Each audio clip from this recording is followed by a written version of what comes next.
you know it. We all do, don't we? We've all busted a move to that one. Fans across the world are in shock this morning as news breaks of the death of legendary singer Tina Turner. The Queen of Rock and Roll passed away peacefully at her home in Switzerland, leaving behind an incredible legacy and a special place in hearts right across the globe. Let's go live to entertainment reporter Sam Rubin in Hollywood. Sam, it doesn't get any bigger than Tina Turner. It doesn't get any bigger than Tina Turner, nor, Sarah, any better than Tina Turner. 6 decades of pure entertainment and talent that never, ever diminished. Of course, it all started with the Ike and Tina Turner review, and as we later learned, that was a terrible period for Tina Turner. Her husband, extraordinarily violent. Their breakup, the movie, What's Love Got to Do with It, also a hit song for Tina Turner. And then as a solo artist, it took Tina a while to get going. You might recall in 1984, Mark Knopfler wrote a beautiful song called Private Dancer. That was the title track for her comeback album, which cemented Tina Turner as one of the great solo acts of all time, touring around the world many, many times. And then what I think is interesting now, there was a huge show that opened in the West End in April of 2018, Tina, a jukebox musical essentially, but that has traveled and continues to travel all around the world, introducing her story and her music. It actually comes here to Los Angeles next month. A remarkable artist, that hair, those legs, I could go on, and I'm sure we'll be hearing a lot more from the rock and roll community about 12-time Grammy winner Tina Turner. Sam, we're just watching this great clip, Private Dancer, and I just remember this one too, part of that comeback. Let's just have a little listen here. I'm your private dancer, a dancer for money. Do what you want me to do. Sammy, so many songs, and what a legacy, and everything about her is memorable. I guess we use the term in the news business, a shock, a little loosely at times, but I was still shocked, even though she's in her 80s, we knew she wasn't well. But when you don't even know someone like this, but you feel like you do, it can be really, really heartfelt right across the country and across the world. Well, you know, I think that's because, Carl, the duration of the career, 60 years in the spotlight, and the fact that she very openly shared her many tragedies and extraordinary triumphs. I think people admire people who fall down and then get right back up. And Tina Turner did that again and again and again. And if you don't believe me, ask Mick Jagger, ask Bruce Springsteen, ask the many people she shared stages with. And if you were lucky enough to see her live, and I saw her here at our Greek Theater in Los Angeles and other venues, concerts that you'd never forget, because she really gave of herself. And as you look at that tape, not just the voice, but the physicality. What a fantastic, fantastic artist. This is a big loss. And that's the thing, what you mentioned there, Sam, you know, you talk about Mick Jagger. I mean, she was such an inspiration. When you talk about a woman who's topping charts at 44, I mean, she just didn't know how to give it up. You know, like, she was just so good. She didn't want to give up. She wanted to inspire the next generation and the musical world, full stop. Absolutely, and that's the thing. I think you could talk to many, many artists who say the first hit they heard was Tina Turner, or the first lady they saw on stage who really moved was Tina Turner, or the first person who ever commanded this big backing band and backup singers was Tina Turner. When she was starting that solo career, she used to open for Lionel Richie, and then Lionel Richie would be one to tell you that she easily eclipsed Lionel Richie in terms of the impact that she had all around the world. I think people really admired her, fans loved her, and as we listen to this music and see these performances, they absolutely hold up. So to think of her as 83 and gone, that is hard to take in, because it doesn't feel that way. And gosh, we just saw her performing not that long ago. Sam, so it is really something. She had this ball of energy that she had to get out. And right when she was with Ike Turner, and we know how horrific that was for her. For her career to be almost ended, she was doing the cabaret shows, and Roger Davies, the great Australian manager, found her, and eventually, I mean, these are the pictures with Ike Turner. I guess she would rather not show, but there's Roger there. Roger was so instrumental in her career, and came up with some of those great songs with her, but basically plucked her from a cabaret show. Yeah. And then they came up with this album together, and then she came out of it in her early 40s. And she became this uber star on her own, importantly, from that awful situation. Separate from that success, exactly. And to show that energy for decades to the world. I mean, she was a supernova. Let's bring in entertainment editor Richard Wilkins. Dickie, good morning to you. What a woman, what a life. Yeah. What an extraordinary life. Yeah, she found fame, of course, early on, but at quite a cost, as John has just pointed out. And that obit there, domestic violence that was just horrific at the time and remains so present in our memories because, of course, it's all depicted in this new stage show that tells, you know, there's a bit of poetic license in there, but tells the story of an extraordinary life. Then, of course, the comeback for the ages, finding fame at the age in her 40s, you know, unheard of really in the music industry to break through. And a lot of that was due to an Australian, Roger Davies, who put together her breakthrough album and found the single What's Love Got to Do With It, which of course won a Grammy, and Private Dancer, the title of the album. There's Roger there. He'll be doing it very tough today. Just listen to the vocal on this song.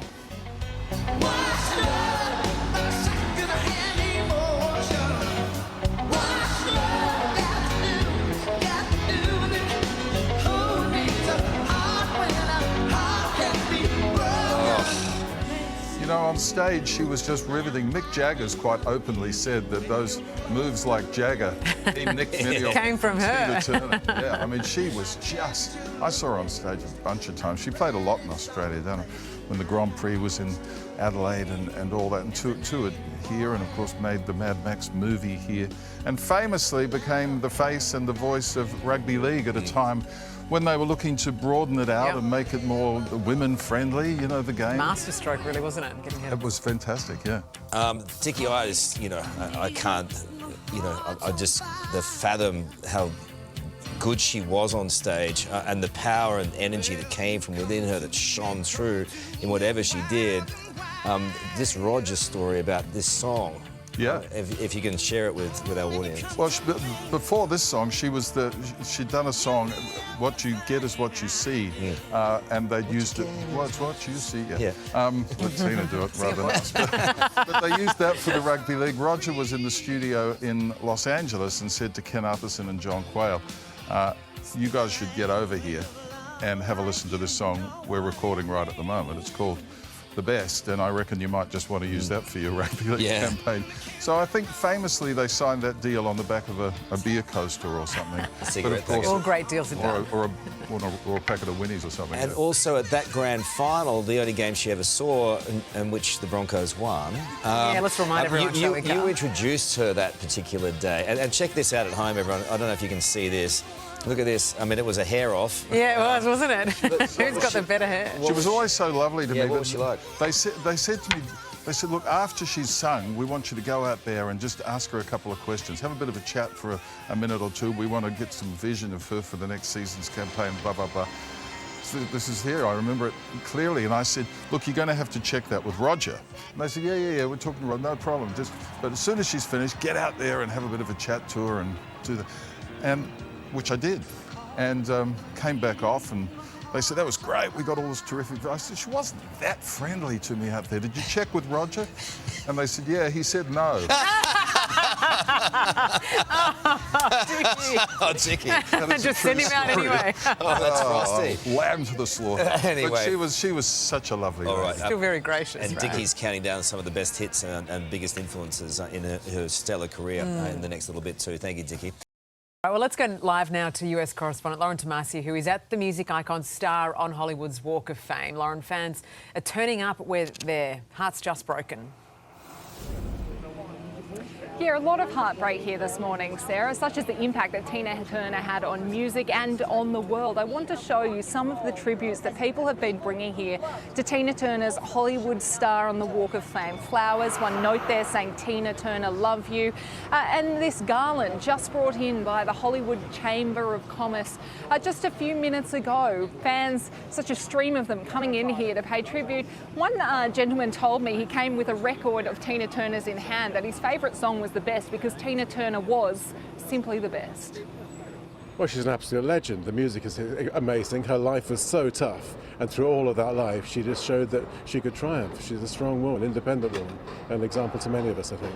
I can't even really explain it. It feels surreal. It feels surreal. Like I really, like my heart is genuinely broken. Like to actually see that there's people laying flowers and that Tina Turner's actually gone. It's a surreal feeling. I just feel like lost for words.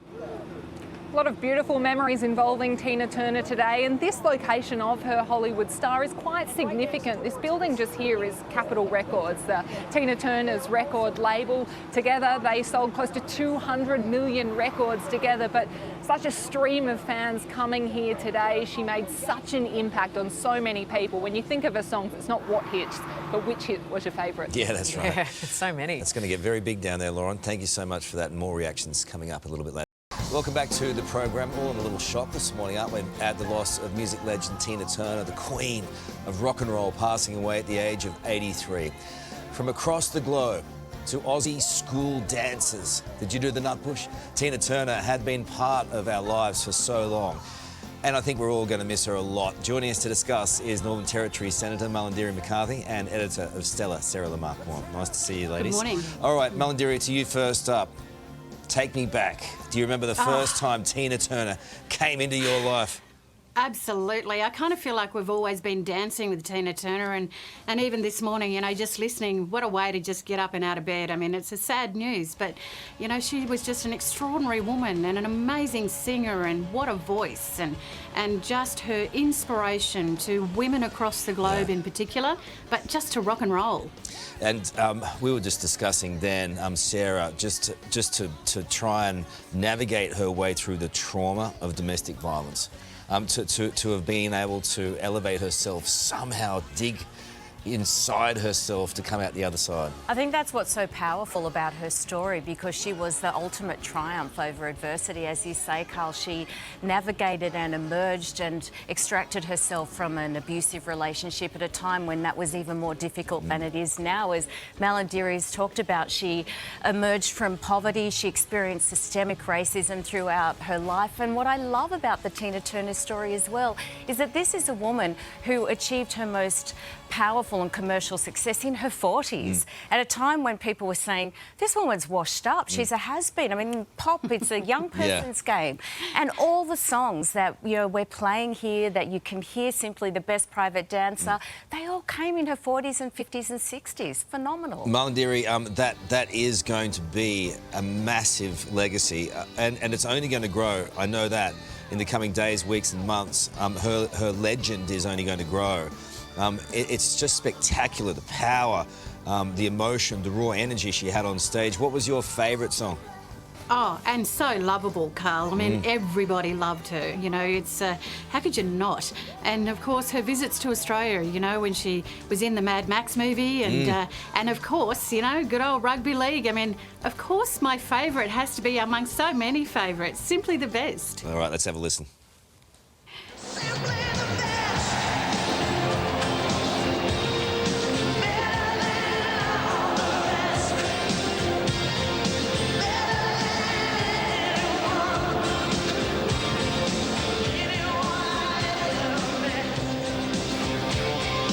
Sing it, Mullindiri. Come on. I hang on every word you say. There you go. Oh, good on you, Tina. You did us so well. Didn't she? You did so well. For you, Says? I'm going to go back to River Deep, Mountain High. Oh, yeah. An oldie but a goodie. All right, let's play that, and we're going to put you in a little box as well. Okay, here we go.